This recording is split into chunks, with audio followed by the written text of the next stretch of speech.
La bataille d'Angleterre était une bataille unique et décisive de l'histoire.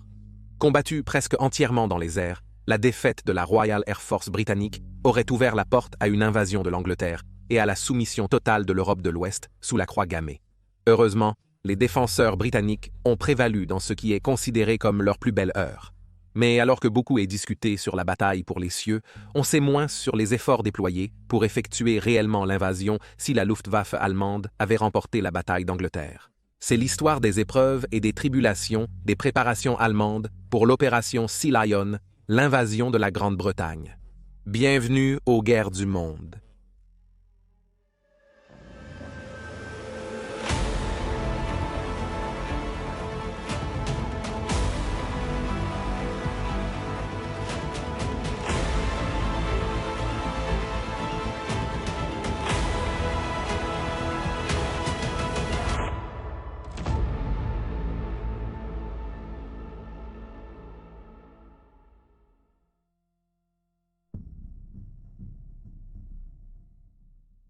Alors que les derniers petits bateaux de la flotte d'évacuation de Dunkerque repartaient à travers la Manche, ils laissaient derrière eux bien plus qu'une plage criblée de trous suite aux bombardements et à l'artillerie allemands intensifs. La Bœuf avait également laissé derrière elle presque tout son équipement. Des tanks, des camions, des canons de campagne, tout. Les chiffres officiels ont révélé que 338 226 hommes ont été évacués de la plage, des hommes qui seraient désespérément nécessaires pour continuer le combat. Mais on s'est ensuite demandé avec quoi lutterait-il? Il y avait même une pénurie de fusils, ce qui a conduit à la vue maintenant comique de volontaires de la Home Guard s'entraînant avec des manches à balai en guise de substitut. Si Hitler donnait l'ordre immédiat à ses troupes, il y avait des doutes sur l'arrêt de son armée. Pourquoi Hitler n'a-t-il pas ordonné alors que l'encre du traité d'armistice avec les Français était encore fraîche? Il y avait plusieurs raisons pour lesquelles Hitler hésitait à donner l'ordre. D'abord, lui et une grande partie de son état-major estimaient que la situation de la Grande-Bretagne était si instable que le Premier ministre Winston Churchill demanderait la paix, rendant une invasion superflue. Il ne voulait pas non plus détruire la Grande-Bretagne, par peur de donner son empire aux États-Unis ou même au Japon à l'Est, malgré ses liens croissants avec Tokyo. De plus, Hitler imaginait que Churchill ne verrait pas seulement la raison et accepterait le contrôle allemand du continent, mais qu'il se joindrait également à la croisade prévue par le Führer contre l'Union soviétique, la position résolument anticommuniste de Churchill n'étant un secret pour personne. Cela s'avérerait être une grave méprise de la situation, car Churchill était tout aussi hostile à la tyrannie de Hitler qu'il l'était à la sienne. Cette illusion fut rapidement dissipée lorsque Churchill galvanisa son peuple dans une frénésie patriotique et défiante, proclamant qu'il combattraient les armées de Hitler jusqu'à leur dernier souffle, même si beaucoup soupçonnaient que cela signifierait la fin de la Grande-Bretagne en tant que nation libre et démocratique. Mais même face à la promesse de Churchill, Hitler hésitait encore à prendre d'assaut les falaises blanches de Douvres. Le fait était qu'il n'y avait personne au sein du haut commandement allemand qui savait comment mener une telle traversée de la Manche et une invasion de la Grande-Bretagne. Le succès fulgurant de l'invasion allemande de l'Europe occidentale les a autant surpris que le reste du monde, et donc aucun plan concret n'avait encore été conçu. Cela n'implique pas que les dirigeants militaires allemands n'ont pas étudié la question. À peine un mois après l'invasion de la Pologne et la déclaration de guerre de la Grande-Bretagne, anticipant que sa flotte pourrait être nécessaire pour faciliter une invasion de la Grande-Bretagne, le commandant en chef de la Kriegsmarine allemande, le grand amiral Erich Raeder, a dirigé la division des opérations de son état-major naval pour enquêter et préparer une étude de la faisabilité d'une invasion de la Grande-Bretagne suite à la capture réussie de la côte belge et française. Cependant, il s'agissait d'une étude navale et non d'un plan réel, mais néanmoins, c'était l'un des points de départ à partir desquels le haut commandement allemand pouvait commencer à élaborer un plan d'invasion réalisable. Prenant finalement en compte l'idée d'une invasion de la Grande-Bretagne, Hitler a discuté le 20 juin avec Raeder des défis d'une telle entreprise. Raeder a pris soin d'éviter de présenter si une invasion était possible ou non, mais a plutôt présenté au Führer une évaluation détaillée de ce qu'il faudrait pour simplement effectuer la traversée, après quoi il pourrait consulter l'armée sur la question de la conquête de la Grande-Bretagne. Raeder a expliqué qu'il y avait 3 obstacles à surmonter. Premièrement, une flotte de barges et de navires motorisés pour les remorquer devrait être assemblée le long des côtes belges et françaises pour transporter la force d'invasion et leur équipement. Cela serait fait en réquisitionnant ces engins de l'industrie allemande. Et si insuffisant, les constructeurs de barges en Allemagne et dans les territoires occupés seraient utilisés pour en construire plus.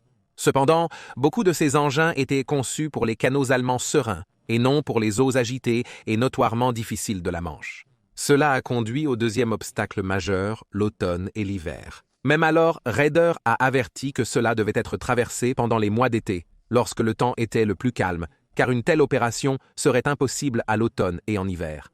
Même alors, Raeder a averti qu'au moins une étude suggérait qu'autant que 10% des engins d'invasion seraient probablement coulés ou endommagés avant même qu'ils n'atteignent la côte du sud-est de l'Angleterre. Cela a donné à Hitler une horloge à contre-courant lorsqu'il a abordé le troisième et dernier obstacle, la Royal Air Force et la Marine. L'armée britannique a peut-être été sur les cordes, mais dans les airs et surtout en mer, les Britanniques frappaient encore fort. Par conséquent, il était essentiel que la supériorité aérienne et navale soit atteinte avant le début de l'invasion. Un seul Spitfire de la RAF, par exemple, pourrait mitrailler une barge d'invasion et tuer ou mutiler des pelotons entiers de troupes allemandes en un seul passage. Chacun de ces obstacles pouvant potentiellement faire échouer l'invasion s'il n'est pas résolu, Raeder a de nouveau rencontré Hitler le 11 juillet 1940 au Berghof. Là, il lui a recommandé qu'au lieu d'une invasion, l'Allemagne devrait plutôt assiéger les îles britanniques à travers une combinaison d'attaques aériennes et de sous-marins. Raeder a rappelé à Hitler à quel point les sous-marins du Kaiser avaient presque étranglé la Grande-Bretagne à mort lors de la dernière guerre, et qu'en conjonction avec des raids aériens répétés contre l'infrastructure britannique, tout ce qu'ils auraient à faire serait d'attendre que le peuple britannique soit affamé jusqu'à la soumission. Cela permettrait à Hitler de se focaliser sur son objectif principal, anéantir l'Union soviétique. Hitler lui a assuré qu'une invasion de la Grande-Bretagne était un dernier recours. Sans aucun changement de position de Londres à venir, le 16 juillet 1940, Hitler a émis la directive du Führer Nero, 16 qu'il a préfacée par les mots « Puisque la Grande-Bretagne, malgré sa situation militaire désespérée, ne montre aucun signe de volonté de compromis, j'ai décidé de préparer une opération de débarquement contre l'Angleterre et, si nécessaire, de la mener à bien. » Initialement connue sous le nom d'Opération Lion, en référence à l'animal qui avait été adopté par la monarchie anglaise comme l'animal national du pays, Hitler a donné exactement un mois à ses commandants pour être prêts à changer de nom, et ainsi, elle a été connue par la suite sous le nom d'Unternehmen Seelauer, Opération Lion de mer.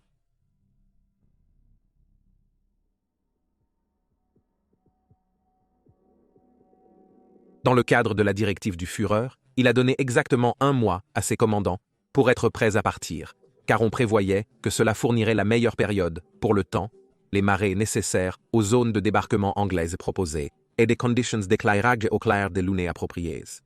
Un défi considérable. Certains croyaient même à sa réalisation. Entre-temps, la Luftwaffe du Reichsmarschall Hermann Göring a commencé sa campagne pour affaiblir la RAF, attaquant les navires britanniques dans la Manche dans le but d'attirer les chasseurs de la RAF, où ils pourraient être détruits par les chasseurs de la Luftwaffe, marquant ainsi le début de la bataille d'Angleterre. Göring et Raeder ressentaient plus que la plupart le stress de l'entreprise. Tant dépendait de leurs services respectifs pour obtenir même le maréchal général sans la difficulté de soutenir une invasion. Ce temps rendu plus dur par leur manque d'enthousiasme pour l'opération, tous deux pensaient que leurs armes pourraient gagner sans le défi d'une invasion. Raeder, bien conscient qu'il ne pouvait pas annuler l'invasion, détenait le dernier mot sur toute décision. Étonnamment, il envisageait déjà une invasion de l'Union soviétique. Raeder, conscient qu'il ne pouvait annuler l'invasion car la Grande-Bretagne devait être confrontée si elle ne cédait pas à l'Allemagne, a proposé un compromis. Il a proposé de reporter l'invasion jusqu'à l'été 1941. Pendant ce temps, ces sous-marins pourraient étrangler les lignes d'approvisionnement vitales de la Grande-Bretagne depuis son empire et affaiblir les capacités de combat de la Royal Navy, tandis que la Luftwaffe pourrait vaincre la RAF et l'armée pourrait être suffisamment équipée et formée pour une opération amphibie majeure. Ce compromis était impensable pour Hitler, qui voulait être en marche pour Moscou dans un an, mais il a été contraint de reconnaître que la date limite du 16 août devrait être repoussée d'un autre mois. Malgré ce temps supplémentaire, l'opération Sea Lion s'avérait être une entreprise extrêmement complexe et serait l'invasion la plus ambitieuse entreprise par les Allemands jusqu'à présent. Cependant, ce qui compliquait les choses, c'est le fait que, bien que chaque branche des forces armées allemandes ait reçu ses objectifs respectifs à atteindre, il n'y avait pas de structure de commandement unifiée pour organiser le tout en une force cohérente. En théorie, Hitler aurait dû être là, mais sa présence souvent perturbatrice et l'élaboration de l'opération Sea Lion étaient des facteurs aggravants, avec l'ego d'hommes comme Göring favorisant une atmosphère compétitive. Un exemple classique de cela peut être trouvé dans un cas de trop de cuisiniers gâchant le bouillon, chaque branche considérant que ses exigences sont de la plus haute priorité. Un exemple typique est la sélection de zones d'atterrissage en Angleterre.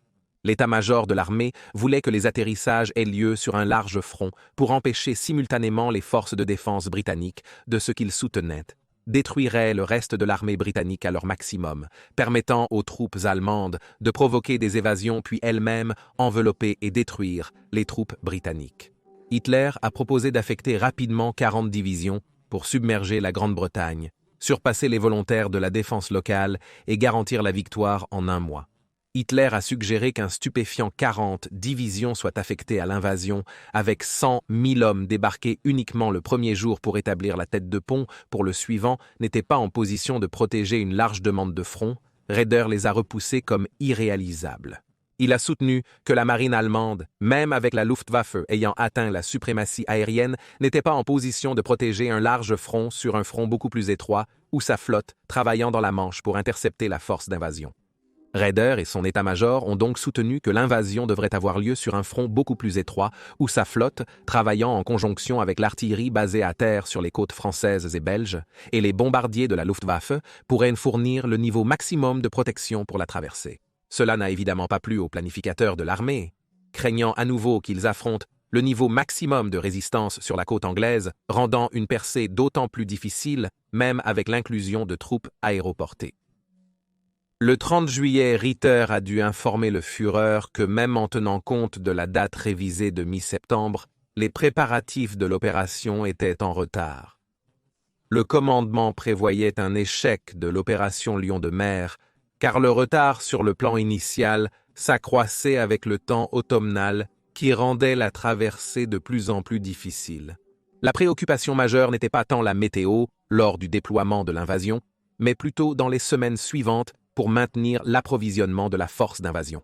Le Führer a donc été contraint de repousser à nouveau la date de l'invasion, mais seulement de quelques jours, entre le 21 et le 24 septembre. Alors que l'armée et la Kriegsmarine se disputaient dans les détails de la traversée, la Luftwaffe de Göring continuait ses efforts pour détruire la Royal Air Force, la seule chose sur laquelle tous les partis s'accordaient à dire qu'elle devait être réalisée. Les batailles au-dessus de la Manche, que Göring avait prévues pour détruire le commandement des chasseurs de la RAF, échouaient, et les avions allemands étaient constamment confrontés à des chasseurs britanniques. Grâce à une chaîne complexe de sites radars, le chef du commandement des chasseurs, Sir Hugh Dowding, a pu déployer efficacement ses chasseurs pour répondre aux menaces émergentes, évitant ainsi de gaspiller des ressources sur des cibles déjà attaquées. Par conséquent, Hitler a convoqué Göring à une réunion le 30 et 1 juillet et lui a ordonné de prévoir des plans pour étendre la portée de ses opérations aériennes en passant à l'attaque des bases de la RAF et de l'industrie britannique de fabrication d'avions. Cependant, des cibles telles que Londres étaient pour l'instant interdites. Dans la directive 17 à Göring, le Führer annonçait se réserver le droit de décider des attaques de terreur en représailles, impliquant qu'il ne donnerait l'ordre de bombardement de terreur que si Churchill attaquait d'abord les villes allemandes. Le haut commandement allemand espérait encore que la campagne de la Luftwaffe, associée à des attaques accrues sur les navires dans l'Atlantique Nord par les sous-marins, pourrait contraindre Churchill à capituler, évitant ainsi une attaque maritime. Cependant, cela sous-estimait gravement l'esprit de défiance qui semblait avoir pris possession de la population britannique. Grâce à la pure puissance de sa personnalité, Churchill avait revigoré le pays et donné au peuple une cause collective derrière laquelle se rassembler. La défense de leur patrie et de la liberté en Europe. Telle était l'ampleur de la tâche qui les attendait. Il a dit au peuple britannique que ce serait leur heure de gloire. Observant comment le pays relevait le défi, le journaliste américain Ed Murrow, qui était pour beaucoup d'Américains la voix de la guerre contre Hitler, a dit à ses auditeurs américains « Pour moi, il semble que ce pays est 10 ans plus jeune qu'il ne l'était il y a 10 jours. Churchill a non seulement contraint Hitler à l'invasion, mais comme il s'en souvenait après la guerre, beaucoup dans son gouvernement et commandement militaire étaient vraiment en guerre. À quel point cet espoir aurait pu être réaliste et l'opportunité d'éliminer d'énormes pans de troupes allemandes, peut-être même assez pour renverser le cours de toute la guerre. À quel point cet espoir aurait pu être réaliste, comme beaucoup de choses concernant l'opération Sea Lion, est sujet à spéculation.